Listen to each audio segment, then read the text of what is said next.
kashanki, ñañaturaykuna, noka allimi kashani, noka ksutimi Pamela Farfandasa. El día de hoy les explicaré brevemente de cómo escribir y el significado y la pronunciación en quechua sobre la familia.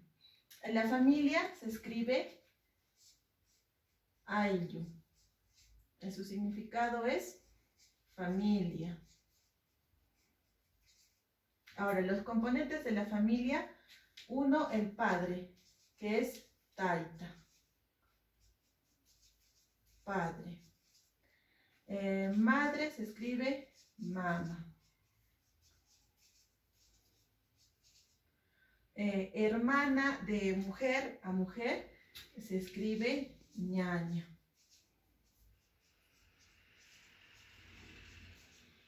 Pero en este caso, si quiere decir un varón a una mujer hermana, se escribe panay. Perdón, pana.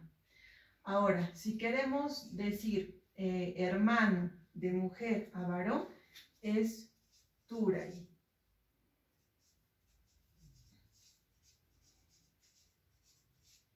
Ahora, de hermano de varón a varón, se escribe huayque.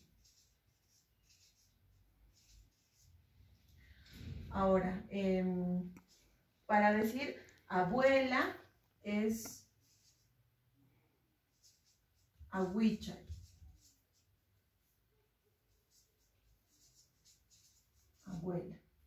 Para decir abuelo, apucha. Es abuela.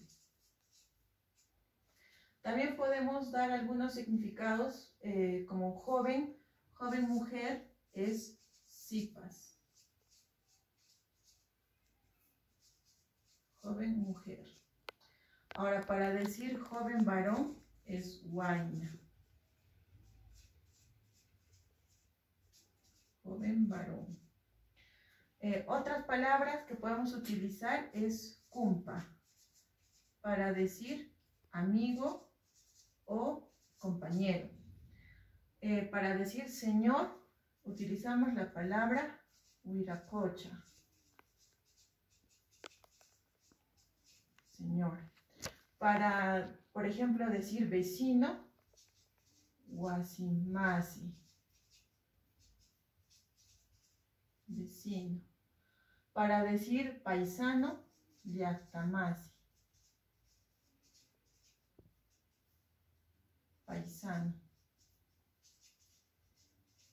Por ejemplo, en algunas de estas palabras hemos puesto lo que es la Y, que significaría mi hermano en este caso y mi abuela. Pero, por ejemplo, acá no pusimos. Entonces, el sufijo Y nos ayuda a decir las palabras en posesivo. Por ejemplo, acá, taitay, mi papá. Mamá, mi mamá. Ñañay, mi hermana. Eso sería todo por el día de hoy. Esta es una breve explicación. Ojalá les ayude y les sirva. Añay.